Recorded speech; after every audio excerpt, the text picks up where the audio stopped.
तशरीफ लाएं, अपनी बात रखी। आपने जेपीसी में अपनी बात ताकत से रखी, पार्लियामेंट में भी रखी। अब मैं मेरे साथ गुजारिश करता हूँ।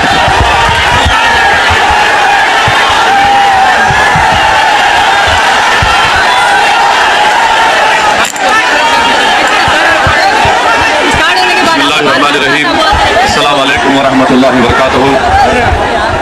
सदर मोहतरम all India Muslim personal law board हज़रत मौलाना खालिद सदीन व तशरीफ फरमा, कौम और मिल्लत के तंजीमों के जिम्मेदारान, मेरे साथी अरकान पार्लिमान, दीगर सियासी पार्टी के जिम्मेदार, मौजूद हाज़रीन इकराम, बुजुर्गान कौम और मिल्लत, मैं सिर्फ आपके सामने ये अर्ज़ करना चाह रहा हूँ कि नरेंद्र मोदी की हुकूमत वक्फ बिल को लाकर कानून बनाने की जो कोशिशें कर रही है, उनका मकसद एक ही है कि इस मुल्क में अमन को ख़राब किया जाए।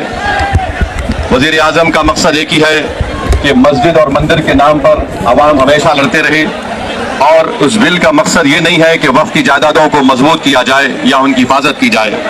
आप खुद अंदाज़ा लगाइए कि हिंदू धर्म के एक बहुत बड़े ज्यूरिस्ट हैं BK मुखर्जी की किताब में लिखा गया कि हिंदू धर्म में बाई कस्टम बाई यूसेज वो मंदिर की जायदाद बन सकती है। तो नरेंद्र मोदी वक्फ के वक्फ बाई यूजर को इस तरह से ख़त्म कर रहे हैं कि अगर कोई डिस्प्यूट होगा या गवर्नमेंट प्रॉपर्टी होगी तो वक्फ बाई यूजर नहीं रहेगा। दिल्ली में 123 वक्फ की जायदादें हैं जिस पर दिल्ली हुकूमत का दावा यह है, मरकजी हुकूमत का, कि यह गवर्नमेंट की प्रॉपर्टी है। कलेक्टर को इख्तियार देने का मतलब यही है कि कलेक्टर हुकूमत के हक में फैसला देगा। जिस मस्जिद के इमाम हमारे भाई मौलाना मोहिबुल्लाह नदवी साहब हैं, वहाँ पर मरकजी हुकूमत कहती है कि वो गवर्नमेंट की प्रॉपर्टी है। अगर कल खुदा ना खास्ता ये कानून बनेगा तो कोई भी जाकर मरकजी हुकूमत की तरफ से, दिल्ली सरकार की तरफ से वहाँ पर एक नोटिस लगा देगा कि ये वक्फ की प्रॉपर्टी नहीं है। हिबा को निकाल रहे हैं, ट्रांसफर ऑफ प्रॉपर्टी में हिबा है, मगर कोई गिफ्ट नहीं कर सकता वक्फ की जायदाद को। नरेंद्र मोदी आजकल भारत के हमारे फजीलतुल शेख बने हुए हैं और ये बता रहे हैं कि अगर कोई मुसलमान होता है तो उसको 5 साल तक वो वक्फ को नहीं दे सकता है। ये कहां से इनको मालूम हुआ? कौन से फिक्र ये की किताब में लिखा गया? तो इनका मकसद एक ही है कि भारत के मुसलमानों से उनकी सियासी और मजहबी शनाख्त को छीन लिया जाए। मैं आपको बता रहा हूं कि इस बिल का मकसद मुसलमानों से मस्जिदों को छीनना, दरगाहों को छीनना, कब्रस्तानों को छीनना, इवैक्यू प्रॉपर्टीज को छीन लेना, ये मकसद नरेंद्र मोदी की हुकूमत का है। और हम कॉशन कर रहे हैं चंद्रबाबू नायडू को, हमारे पासवान साहब को और नीतीश कुमार को, याद रखिए दुनिया जब तक कायम रहेगी, अगर आप इस वक्त नाजुक वक्त में इस बिल की तायीद करेंगे तो आपको मुसलमान कभी नहीं माफ करेगा, क्योंकि आपकी तायीद की वजह से यह बिल कानून बनेगा। इसलिए हम उनसे भी कह रहे हैं कि आप इस गैर अनकॉन्स्टिट्यूशनल बिल की तायीद मत करिए। हमारा मुतालबा सिर्फ यही है, अगर हिंदू धर्म की प्रॉपर्टीज में, मंदिरों में, सिखों के गुरुद्वारा में कोई गैर सिख या गैर हिंदू मेंबर नहीं बन सकता तो मुसलमान के इस वक्त में क्यों बन सकता है? तो ये तमाम चीजें हैं। हम उम्मीद करते हैं कि हुकूमत इसका नोटिस लेगी। अगर नरेंद्र मोदी इस मुल्क के अमन को खराब करना चाहते हैं, वो मस्जिदों और मंदिरों के झगड़ों में इजाफा करना चाहते हैं, तो ये उनकी हुकूमत की जिम्मेदारी होगी। मैं यहाँ पर शुक्रिया अदा करना चाहूंगा हमारे ज्वाइंट वर्किंग कमेटी पार्लियामेंट के तमाम अरकान का, और खास तौर से कल्याण बनर्जी साहब का, TMC के राजा साहब का, DMK का, हमारे नासिर भाई का और मोहिबुल्लाह नदवी साहब का। हमने तमाम बड़ी कोशिशें की, हमने अपनी अपनी डिसेंट रिपोर्ट को दिया, और ये अनकॉन्स्टिट्यूशनल है। इसका कोई भी फायदा वक्फ को नहीं होगा। सिर्फ वक्फ बोर्ड को बर्बाद करने के लिए, वक्फ जायदादों को लूटने के लिए हुकूमत ये एंटी कॉन्स्टिट्यूशनल और एंटी मुस्लिम काम करने जा रही है। बहुत बहुत शुक्रिया। वापस लो। अब मैं जनाब कांग्रेस के एक अहम लीडर जिन्होंने जेपीसी के अंदर बहुत अच्छी भूमिका निभाई है, मोहतरम जनाब नासिर हुसैन साहब, सेक्रेटरी कांग्रेस पार्टी से गुजारिश करता हूं कि तशरीफ लाएं, अपनी बात करें।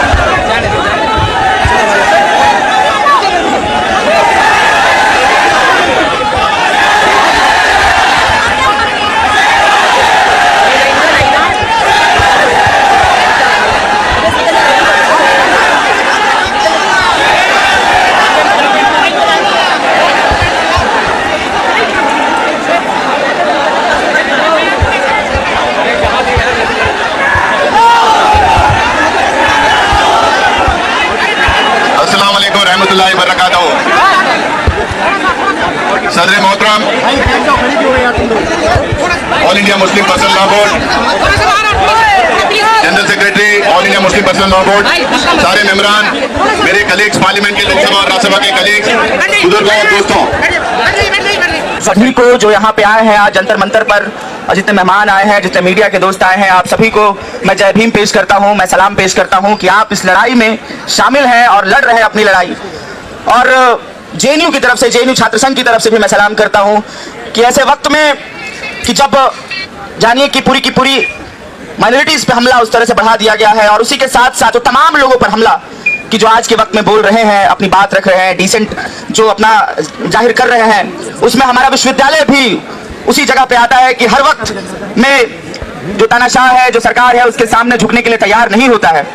और जो सवाल है हमारे बीच में कि अमेंडमेंट बिल का, और इसके लिए छात्रों के बीच में पहुंचने की भी हमारी जरूरत थी, और हमने इसी तरीके से कि छात्रों के बीच में भी ये मामला जाए कि भाई ये जो सरकार है वो किस तरह से चुन चुन कर एक धर्म को देखकर, और उसके साथ साथ जो भी बोलने वाले लोग हैं उसको देखकर, उसके साथ साथ जो भी अपने जल जंगल जमीन की लड़ाई लड़ रहे हैं उसको देखकर, इन तमाम लोगों को दोहरे दर्जे का बना दिया जाए। हमने देखा है, हमने पढ़ा है कि स्ट्रक्चर कमेटी जब आई थी तो उसने रिकमेंड किया था कि वक्फ को और स्ट्रेंथन किया जाए और मजबूत किया जाए, ताकि इस देश में जो मुसलमानों की हालत बनाई गई है सरकारों के द्वारा, उसमें ताकत मिले, उनके हक और हुकूक और ज्यादा बढ़े, हक उनको ज्यादा मिले, ताकि देश जिस आईन से चलता है, जो बराबरी का हक देता है, वो फॉलो हो पाए। लेकिन ऐसा जो सरकारें ने नहीं किया, और जो मौजूदा जो 15 साल की निजाम है उसने पूरी तरह से कोशिश की कि किस तरीके से हम तुम पर हमला करें, किस तरीके से हम तुमको खत्म करें, किस तरीके से हम तुमको मारें, ताकि इस देश में एक बहुसंख्यक जो राजनीति है वो मौजूद रह सके और उनकी सत्ता, उनका निजाम चलते रह सके। लेकिन आज जरूरी है कि एकताबद्ध होकर, चाहे छात्र हो, चाहे नौजवान हो, चाहे देश के मुसलमान हो, चाहे आदिवासी हो, चाहे दलित हो, जो भी अपने हक की बात कर रहे हैं, उनको एक साथ साना दर साना मिलाकर चलना पड़ेगा, कंधे से कंधा मिलाकर चलना पड़ेगा, हाथ में हाथ डालकर चलना पड़ेगा। ये हमारी जरूरत है। आज कई संख्या में लोग आए हैं और मुझे लगता है कि हिंदुस्तान के हर जिले में, हर राज्य में इस अमेंडमेंट बिल के खिलाफ एक आंदोलन पुरजोर होना चाहिए। मुनव्वर राना लिखते हैं कि एक आंसू भी हुकूमत के लिए खतरा है, तुमने देखा नहीं है आंखों का समंदर होना, अभी बाकी है समंदर होना, अभी लड़ना हमें बाकी है, और अभी हमें रुकना नहीं है, ताकि ऐसी सरकार को बता सके कि हम एक हैं और संविधान को हाथों में रखकर हम संविधान के लिए लड़ने वाले लोग हैं। आप सभी आए हैं, आप सभी को फिर से जय भीम, शुक्रिया, लाल सलाम।